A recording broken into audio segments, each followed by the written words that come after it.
You are now listening to High Five the Podcast, a movie podcast where our hosts, Q and J, get together to rank movies, disagree about those rankings, and then play games to put back together the pieces of their shattered friendships. Let's join them now as they broadcast live from the writer's room. Alright, so here we are in the writer's room for the very first time. We're going to be recording and doing our podcast that we've been talking about for a while now.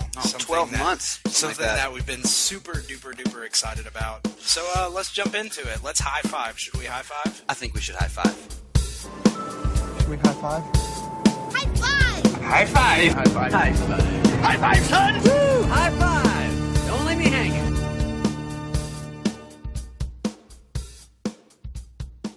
Alright, so here we are, broadcasting live for the first time from the writer's room. Yes. So last time I saw you, we were talking about our lists and what it should be. So I think I came up with a pretty good idea of how to start our inaugural podcast like we had talked about with the top 5 directorial debuts. We had talked and I had put together a pretty alright list. So basically, so you know kind of what I'm looking at, I went through and pulled what the top 5 movies for directors that defined their style as a director. So right out of the gate, they knew what they were doing, how they were doing it, and it has continued to be their MO from there forward. Now, they may change genres or whatever, but ultimately, they have a definitive cinematic style or view on their movies. I would agree with that. I would say that that is a necessary trait for a award-worthy, a list-worthy directorial debut. Mm-hmm. There's a lot of people that flounder around for a while. There's a lot of people that leave no legacy behind. Honestly, my list criteria is very, very similar because when you're thinking about directorial debuts, you know, you can't just talk about the movie itself. Right. And that's where a lot of people get wrong, is that they have to say, it's like, oh, well, this movie was great. It's like, yeah, but in context of career, influence, did it matter? You know, who cared if that movie was great? We're talking about directors right now. Like, for me, I'm thinking about the quality of the film in question. Okay. I'm thinking about the future career of that director. Was he a one and done? Sure. You know? And the influence of that film on the genre itself. You know, did it change the style of things that came afterwards because of how groundbreaking it was? So I took that into consideration as well. Understood. Yeah, I mean, when I was sitting at home racking my brain about how best to put this list together, because as you can imagine, spoiler alert, every single director has had a directorial debut. What? Yeah. Every single filmmaker has had a first film. So if we're looking at it from a logistical standpoint, that is a shit ton of movies. I'm going to be honest. That is a ridiculous and daunting and disgusting amount of movies. I counted at least more than 26. What? I counted more than 26. I had 18. I don't know where I Wait, what? Oh, no. All right. Well, I culled from a very small list of directors and or movies that have ever been made in the history of cinema to put this list together. So basically, I mean, I think we're on the same page as far as what criteria went into choosing our directors. I agree. That's what it sounds like. Did you have a hell of a hard time finding 5? Yeah, I had 10 on this list at first, and it took me so long to narrow down to the top 5. Well, yeah, like I said, I mean, I had 18. I had 18 to start with. And you because whittled that's down. all there have been. That's all there have ever been. Right, that's all the films. Like, what were some of yours that didn't make the list? I will put Ben Affleck's Gone Baby Gone. Okay. That was on there. Not on my list. Not on your list? Not on my list, but I'll tell you why. And the reason it wasn't on my list was only because I was not familiar enough and didn't find it to be, like, when I sit and think about the movies that I've seen, for me, it didn't pop out as this director has got this on lock, period. It's like a good film. Fantastic it meets film. one of the criteria. Fantastic. For me. Right. But, yeah, I mean, that was definitely one of them. And it was a hard cut. It was originally on my list. It was a super hard cut. How about you?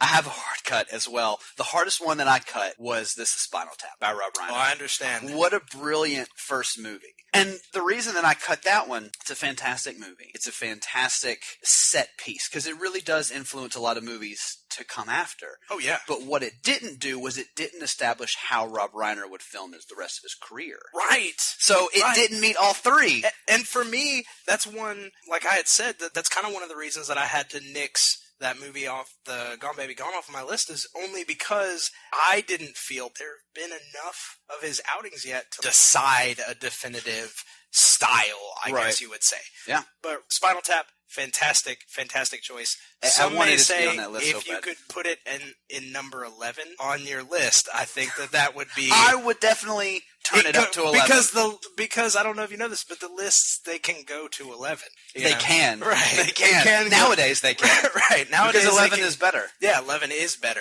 It is one better than 10. So another one on my list that I had a tough time with, and it honestly met all three of my criteria, but I still had to nix it just because of the wealth of the other choices that I had.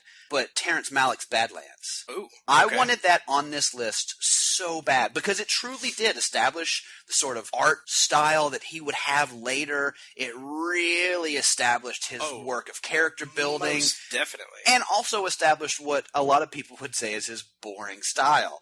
But, I mean, it was a fantastic film. It was a great film. Sure. And I just don't think that... I mean, it met every criteria. Sure. Well, as you'll see, the ones on the list, they've just done more. I wanted that one on there, and it just barely got edged out. I'll tell you what started on my list, and then we can kick into lists if you want. I would love it. The top 5 or where we need to be. What started on my list that I was sad, and this is one that I'm a big fan of personally, Attack the Block. Nice. Joe Cornish's first film. Fantastic film. I mean, Star Wars awesome. Force Awakens sort of got a little bit of its heart from that, because without that movie, John Boyega, that's what probably I'm saying. not that's in what I'm Force saying. Awakens. And as soon as I saw that movie, I was like, this guy.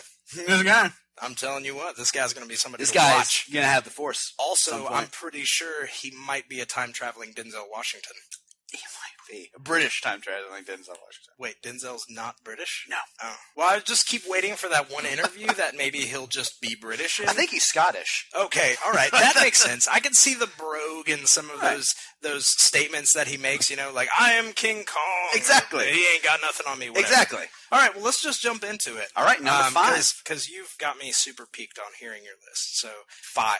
Do you want me to go? I think you should go. All right, I will go. 5. Clerks. Kevin Smith. Oh, that's a good one. Clerks and Kevin Smith. And I'll tell you why. Kevin Smith, while his most recent movies may have kind of gone a little off the rails, he kind of like jumped the movie walrus system. He jumped the walrus. Jumped the walrus. He came out of the gate with a defining voice of the ridiculously mundane. And I cannot tell you enough how many times I've referenced this movie in my personal life, just as kind of like, this job would be so much better without customers, and it just really, he came out with something unique. Now, the movie is not the best as far as from a technical aspect, but it was also done on a complete shoestring budget. Complete. So it's still also impressive to me that this guy, kind of with no resources whatsoever, put something together. And it's something that can't really be done nowadays, I don't think. Anybody can film a movie on their iPhone and cut it and edit it, but this guy actually had Tangerine this year. That's all done. I have, yeah, and it was insane. Yeah, the quality of the films are insane.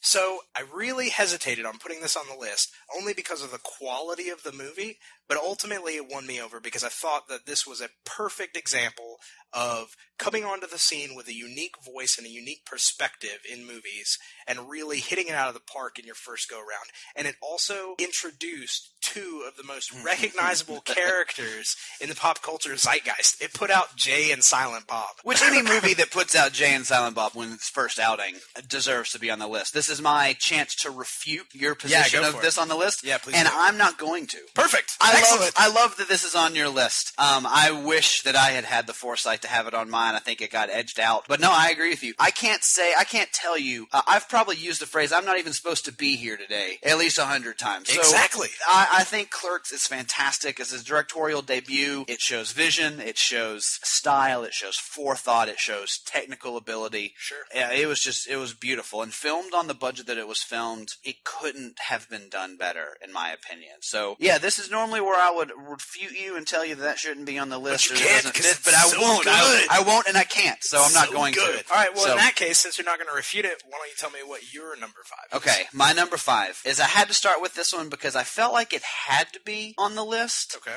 And honestly, this one I struggled with because it doesn't technically meet every single one of the criteria, but it does meet most of them. My number 5, Citizen Kane. Okay. So, and here's my reasoning. Because if you think about it, the films that followed, I mean, Orson Welles' other films, you got like The Magnificent Ambersons, you got Othello, The Trial. It's a fantastic Touch of Evil, which is one of the better that's ever been done. And Citizen Kane has gone down not only as a part of the zeitgeist and the film canon, but almost as a pinnacle of it. To see what someone from the outside is able to come and do, and the way that he's able to think beyond what is currently done in film, to tell a story that really no one had ever told before, with experience that he didn't have. Right. And honestly, it's Citizen Kane. Like, it kind of needs to be on almost any list. Who goes from convincing the world the aliens are attacking on the radio to writing and directing Citizen Kane right out of the gate? You don't do it. I mean,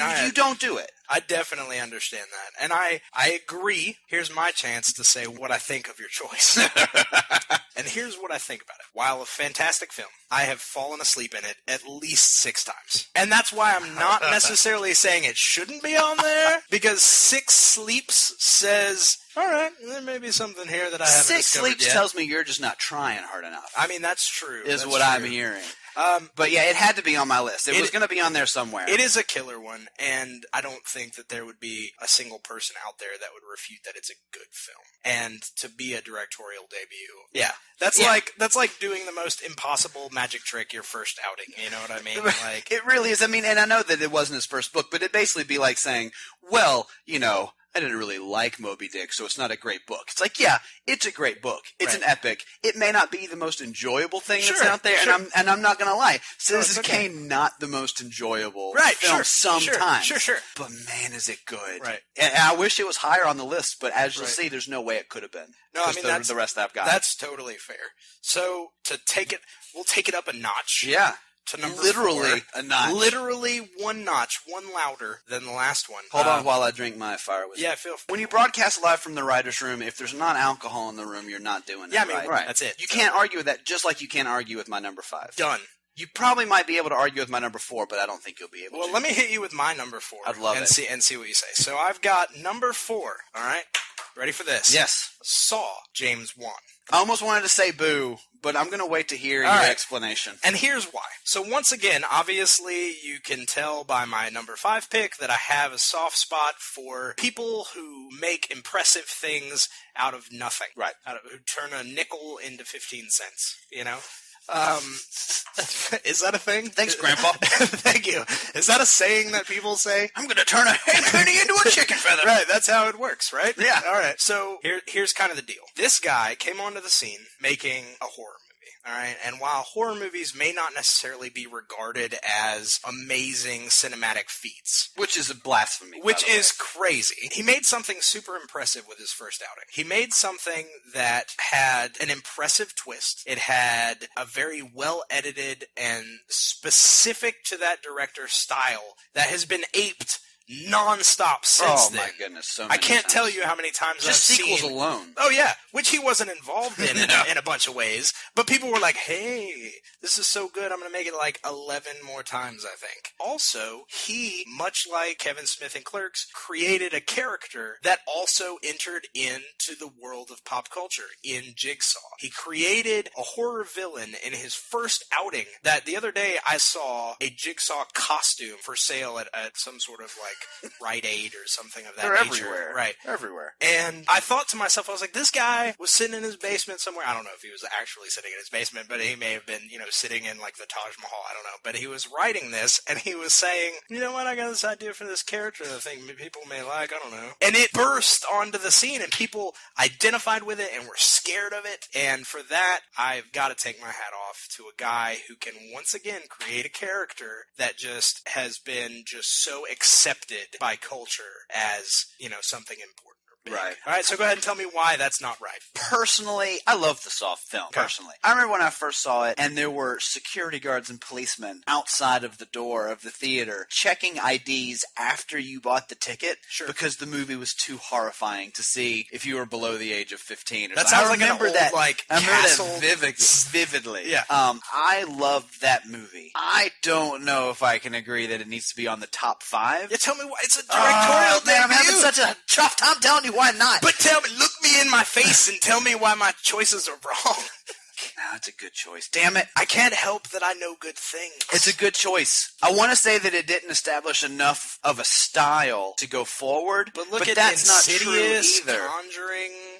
The Fast and Furious they did was very similar. I'll tell you what. They had a deleted scene that I heard is going to be on the Blu-ray of Jigsaw putting Vin Diesel in one of those traps, and the studio was like, come on, man. This is a car movie for car people. Right. They want to see car things, not a head explosion. They want to see bros and car things, not a head explosion. Right. Man, I want to say that it can't be on the list because I don't think James Wan has done enough afterward. And when you see the rest of my list, you'll understand what I'm talking about. When I say enough afterwards, so I'll do my second one. I was about to say enough with the tip. Give me the whole thing. Let's go. So my number 4. Oh, yep. Who's Afraid of Virginia Woolf by Mike Nichols. Okay. Yeah. So Mike Nichols was basically a stand-up at the time that he did this. So he came in, and first off, let's talk about what he followed it up with, since I used that as a critique against James Wan. Please do, because I have no idea. Go for it. Okay, Mike Nichols, The Graduate. Ooh, yeah. Catch-22. Oh, okay. Carnal Knowledge. Oh.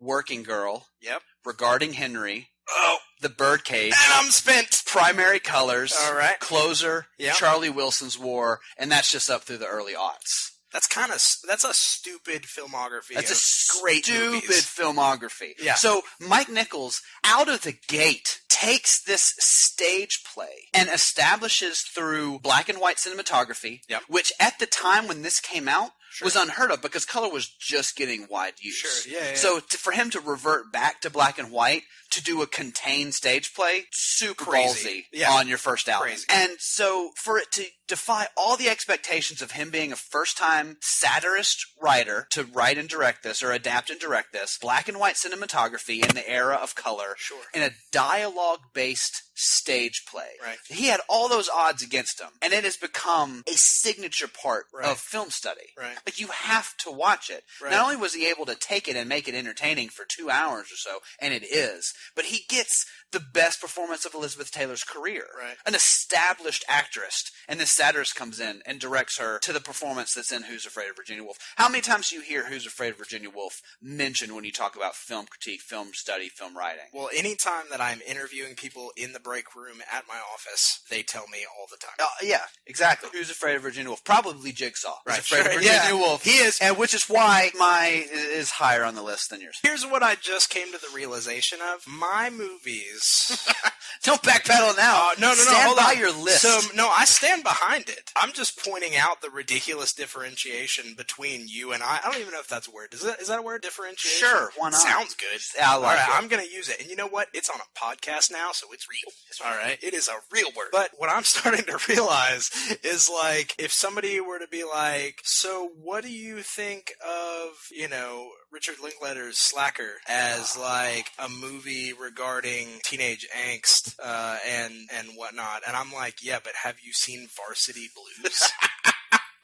Because I'll tell you what, James Van Der Beek did not want his dad's life. He did not want his dad slapped. But, I mean, Varsity Blues, pretty good movie. It is a pretty good movie. And I'm going to be honest, it had a whipped cream bikini. Yeah, that's all I really remember. I know. The fact that it wasn't on James Van Der Beek made me sad. But. Right, that is true. So I'm going to go ahead and run up to my number 3. Okay. All right. We're getting into the big dogs now. These are. Like, 5 and 4 are the ones that are like, they're good on the top 5. Right. But 3 to 1. Blast off. Blast off. All right, so here we go. Number 3, The Nightmare Before Christmas, Henry Selick. Okay? And here's my reasoning. Now, I'm going to go ahead and stand on my soapbox, so give me a second while I step up on top of it. I'm going to sit down, I'm going to grab my whiskey, and I'm going to let you talk. Please do. I am an unabashed fan of stop-motion animation. Of course. Hands down. The art style is mind-blowing to me. The patience and the time that it takes to create something like that blows me away. Also because I lose patience in like 2.5 seconds. And so for me to make one of those, it would have to be maybe 1 second long. So first off, that's amazing. Second off, a lot of people mistake this movie for a Tim Burton film.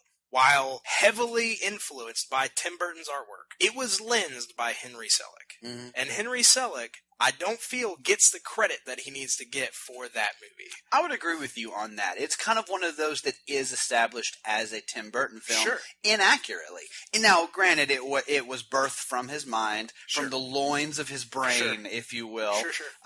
He exposed it upon the world in a brilliant way. But you're right. That director doesn't get enough credit. And to say why he's on my list. So basically, his follow-up movies, he has a very distinct style. He followed up with James and the Giant Peach. Love it. He directed. He followed up with Monkey Bone, which for me is it doesn't get the praise that it should. Oscar-worthy performance from Frasier.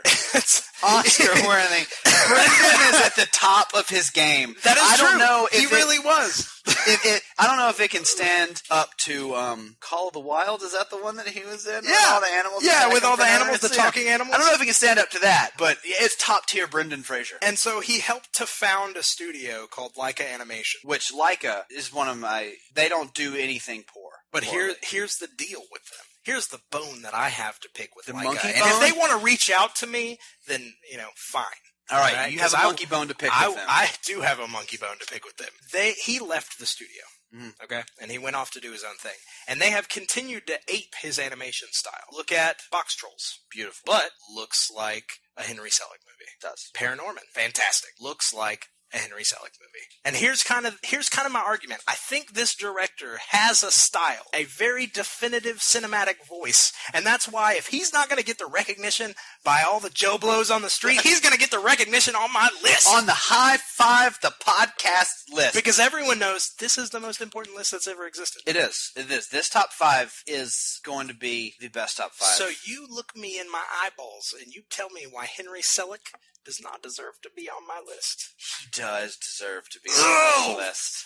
I love you. I might push back and say that there are other directorial debuts that are better because while his influence carried on in the studio, he didn't personally direct a huge string after that. That's Coraline? Can I throw out Coraline? Oh, yes. Coraline is fantastic. Okay. It's so good. Okay. I love all the Leica stuff. Okay. It's fantastic. Like I said, I think it deserves to be on the list. Let's just scrap the list and just list claymation animated movies for the rest of this. If you've seen Animalisa, we'll talk about it on the list. Fantastic. Okay. No, like I said, I like that one. I'm not going to dispute it at all. All right. I'm feeling good. Yeah. No, I'm feeling good too. So moving on to number 3. Please. You ready for this? No. I don't think you're ready for this. I'm not. Okay. But I'm willing you think to you accept can handle it. this? Yes. Okay. Well, you've got 99 problems, but number 3 ain't one. What? I don't know. You're right. It's not one. It's That's not one. correct. It's That is number an 3. accurate statement. Blood Simple. Ooh! It almost made my list. Almost? How can it almost make your list? It's Blood Simple. So tell me why. Tell me why. Okay, it's the beginning of the Coen brothers. Yeah. Now, granted, only Joel directed it. Right. Which is one of the reasons I struggled with it, because it's not technically a Coen brothers film.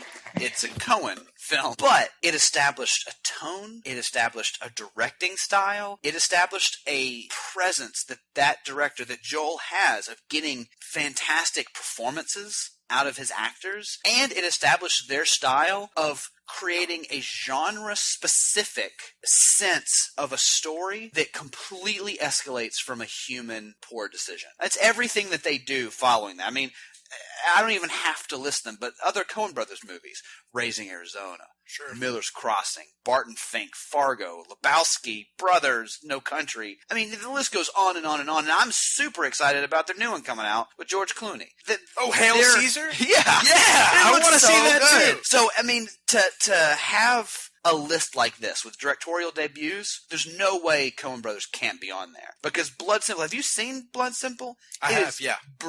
Brilliant. It is. It is so good. I mean, man, so many of their signature traits are evident in that movie. And while it wasn't just the gigantic critical box office success that some of these others that are on my list are, there's no way that that's not in my top 5. Just because, one, personally love the Coen Brothers. 2, the Coen Brothers are some of the best directorial forces that we have in the industry today. And to start off so strong with Blood Simple, a narrative, the surgical, scene placement, it's easily number 3 on my list. All right, I'm going to refute it.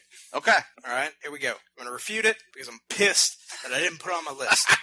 All right? So it sucks and doesn't belong on your list because it's not on my list. Because it's not on your list? But, I mean, how good is it? It should have been on your list, It right? is fantastic. Yeah. And I'm honestly starting to feel sad that it's not because I want to just, wave hands at you that you did so amazingly for choosing that film. So thank you. At least it got to be on one of our lists, and I'm not going to refute that. You're very welcome. It is a fantastic film. And like I said, when we get to 3, 2, and 1, it's fun all around because these are the best of the best. These are the best of the best. And speaking of best of the best, let's get to finishing my list because it's the best. So number 2, Reservoir Dogs, Quentin Tarantino. Okay. Right.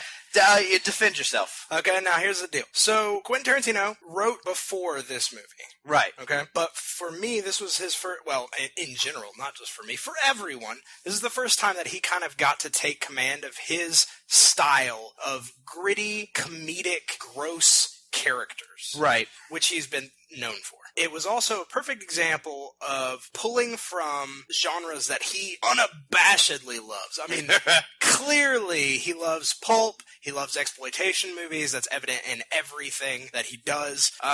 But he made something that kind of shocked me as it didn't feel like it was aping any of those things. Mm-hmm. It felt like it loved them, and it was an open love letter to those genres, but done in a way that was his, my view on those. Mm-hmm. And so that was impressive. Also, I feel like he really also, much like the Coen Brothers, kind of showed what an ensemble cast can do. Right.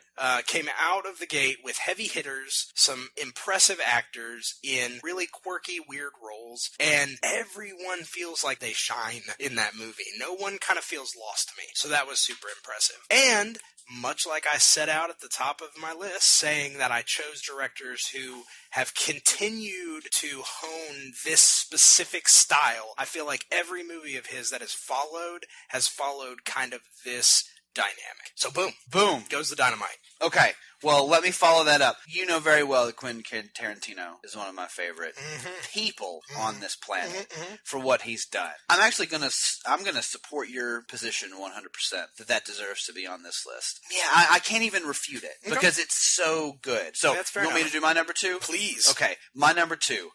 Reservoir Dogs. So good!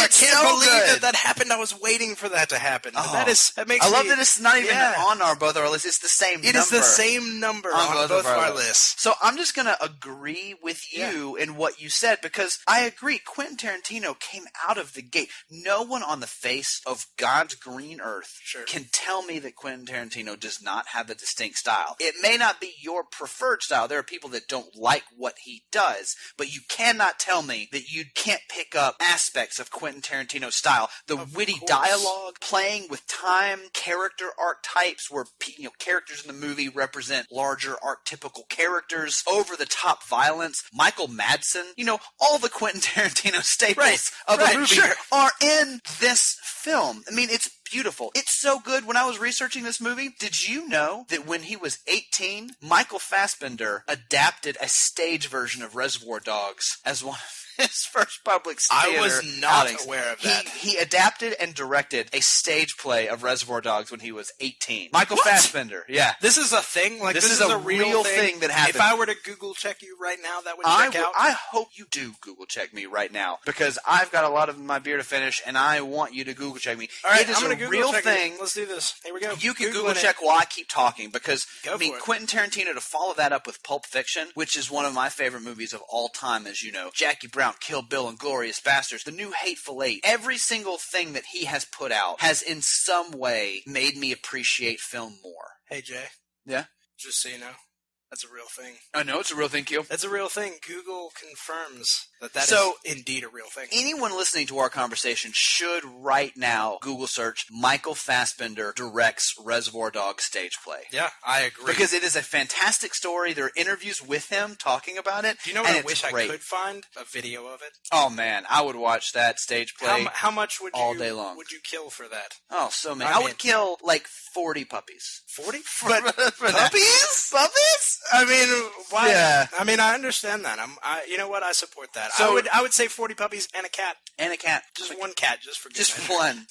So yeah, Reservoir belongs on the list. I can't think of a better way to debut yourself with a voice, with a style, with just an attitude that Quentin did. And he hasn't backed off from that since then. Not at all. Even you said you just watched Hateful Eight. And it's fantastic. And it is very Reservoir Dogs-ish. I'm super excited to see it. I mean, it looks fantastic, but I'm excited because you are so right. You're right in that he has a vision that is irrefutable, and it has continued through his career. So, here we are.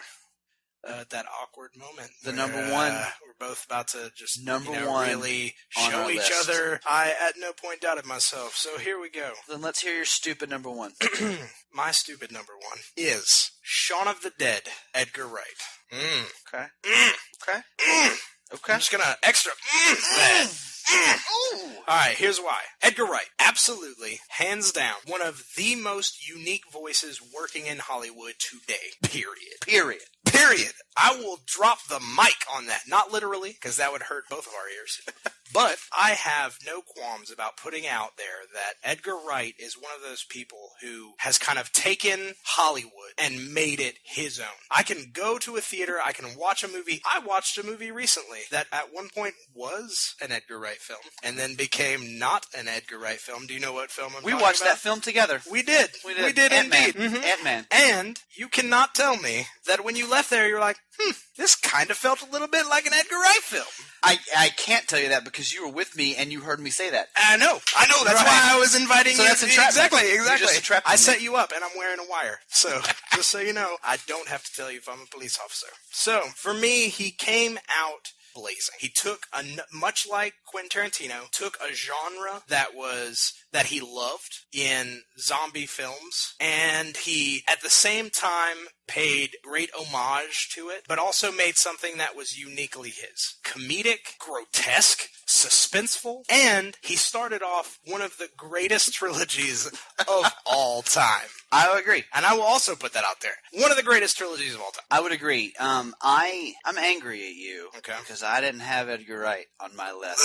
And I'm angry at you because you didn't. I should have had Edgar Wright on my list. You should have, because at least an honorable mention, if nothing else. Anywhere. Man, that's a good movie. Yeah. Man, that's a good movie. It is a good movie. Man, some I love Shaun of the Dead. I could watch that. I could watch that movie any day of the week. Some may say a number one movie. Some may say you said I did. One movie. Yeah. Do you want me to say my number one movie?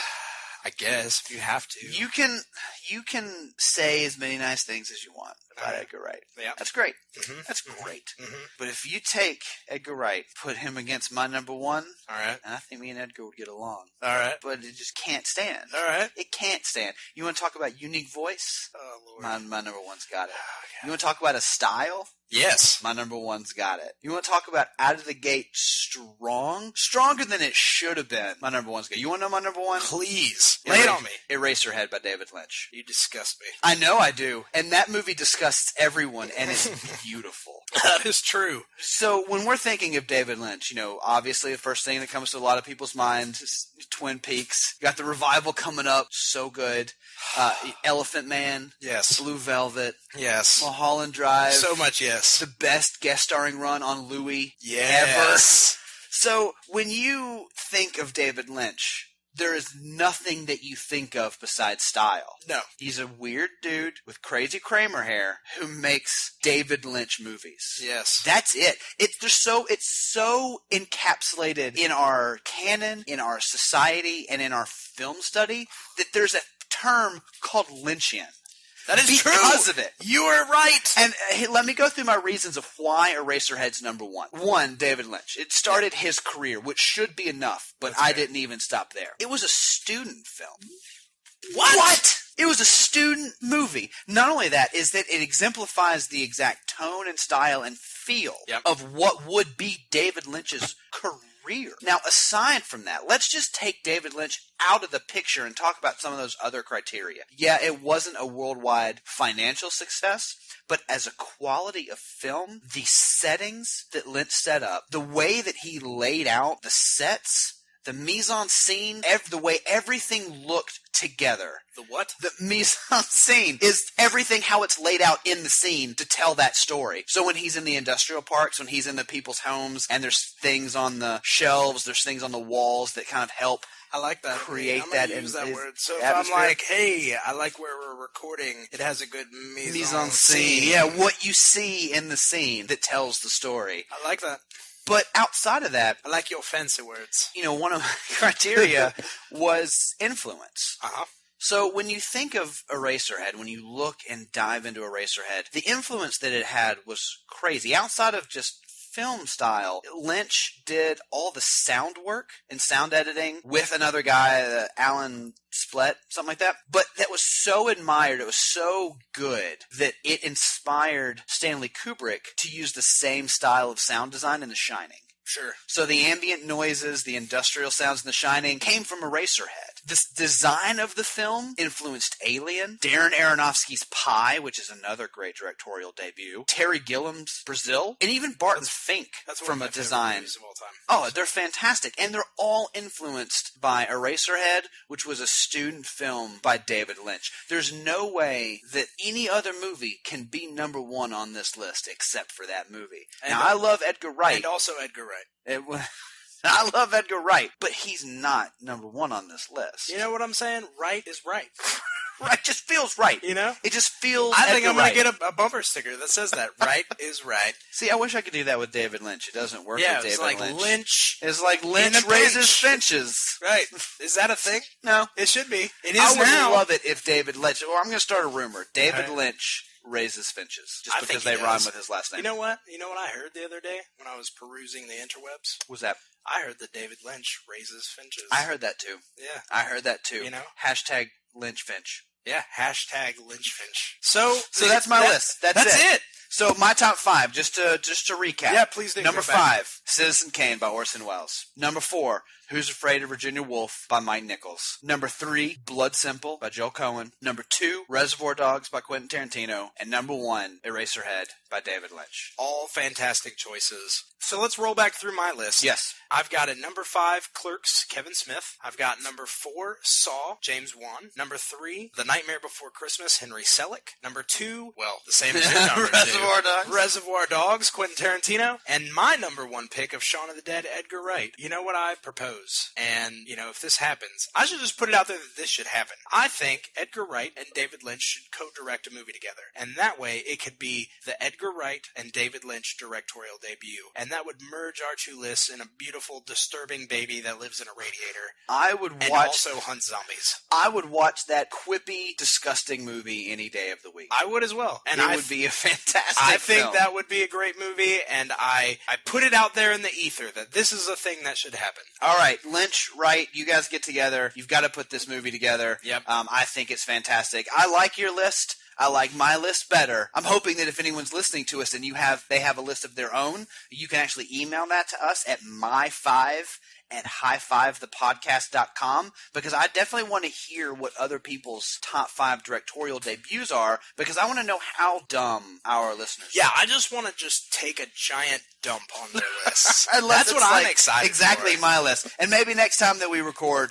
we'll have some emails and we I can agree. put some people's feet I to agree. the fire. So this is the part where we get together, and much like in our synopsis that we told people about, we would play games to put our shattered friendships together. Right. I'm gonna play some games, but first I think we need to take a break for our sponsored content from our worthy sponsors. Let's do it right now. Come on down to the fight store. We'll punch you in the face. You want to get punched in the face? Yes, you do. And you know what it costs? $1.05. Come on down. We're off Highway 69. You know you want to fight. You want to fight? Come on down to the fight store. Let's go. Bro, do you even fight? No. Oh goodness! It's Gizzle Whizzle's Horseradish Fizzies! Gizzle Whizzle's Horseradish Fizzies! Gizzle Whizzle's Horseradish Fizzies! They're delicious and also super spicy. Gizzle Whizzle Horseradish Fizzles! You know you want it in your mouth. Gizzle Whizzle Horseradish Fizzies! You're gonna eat it until you puke. Guzzle Whizzy's Horseradish Fuzzles! That's not even the name. Guzzle Wiener's Horseradish Fuzzles! We've eaten so many we forgot who we are. I can't taste my tongue! Everything is burny. Guzzle Whizzle's Horseradish Fizzies! Come and get some or not. Fizzies! Hey, do you have an unclaimed high school gym locker? You can come on down to the Unclaimed High School Gym Locker store. Are you looking for old towels? How about sweaty tube socks? Maybe a jock strap or a chemistry textbook. It's like that suitcase store at the airports, but for high school shit. Yeah, it's stuff you don't care about. You know, crusty shoes. And it only costs $500. You want Terry Bismarck's used porno stash? Would you like a mirror that just says how emo you are? Do you want a broken locker shelf that's got stickers from Backstreet Boys on it? Do you have a picture of Britney Spears before the head shaving? Do you have a hairbrush full of unused hair? Do you have a mechanical pencil that you don't know where it came from? Do you have notes to a test that you're not even in class for? Do you have a cat skeleton? Then come on down to Unclaimed High School Gym Locker store. You'll find treasures that you never wanted.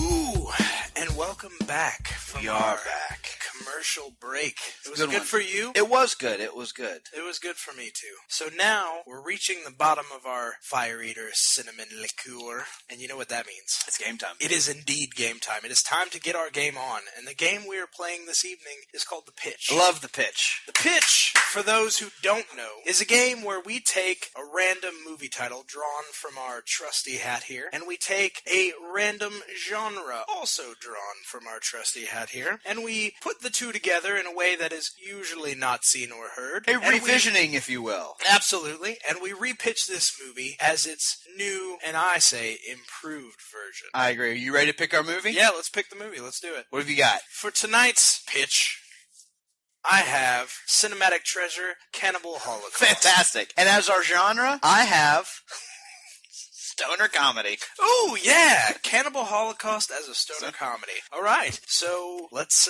get ready to pitch. The catcher lays down the signals. Here's the pitch. Curveball low and outside. He's So, all right, Mr. Producer, I have the movie that will save your struggling studio. Here's the idea. We've got several grad students on a trip to the Amazon to film what may be the first viewing of an indigenous tribe. But before they get on the plane, they have 3 pounds of wacky tobacco. You know what I mean, the marijuana. And they get super high.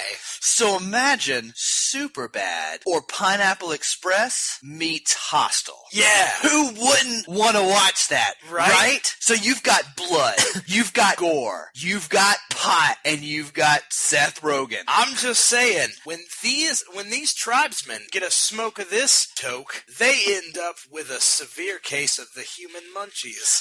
So James Franco meets indigenous cannibals. Yes. And teaches them how to roll the perfect joint. And then when they get super high, they go on all sorts of wacky adventures. Like eating Seth Rogen alive. Because he's a Jew. Yeah, it's the and Holocaust. Also slightly meaty. Cannibal Holocaust. Cannibal Holocaust. Or Cannabis Holocaust. Starring Will Smith and also Will Sasso. Coming to a theater near you. Next 4/20. Yeah.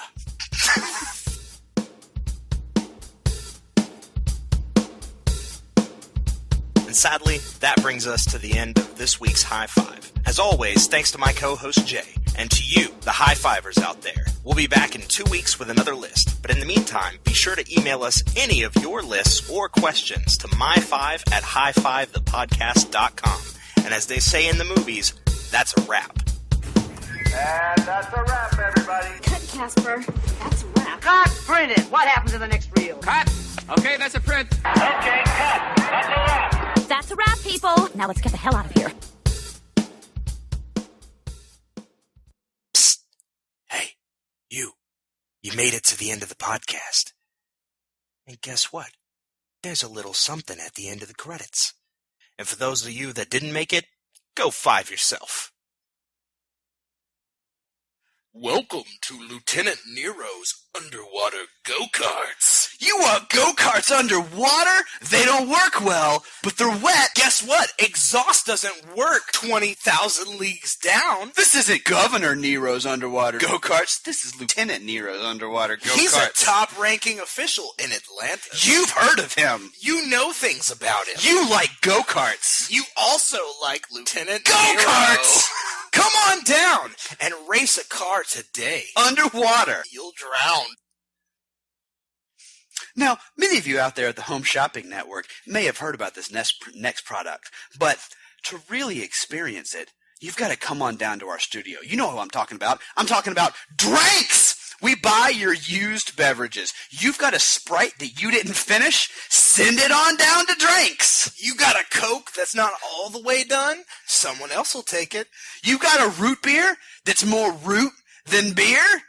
Give it to somebody else. You got a Gatorade with extra backwash? Somebody would love to wash in that. Drinks! Come on down. We buy your used beverages.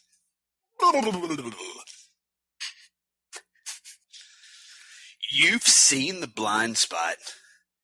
You've seen The X Factor. You've probably seen some other shows that I could name, but you've never seen Badass Barista, The Grande Escape.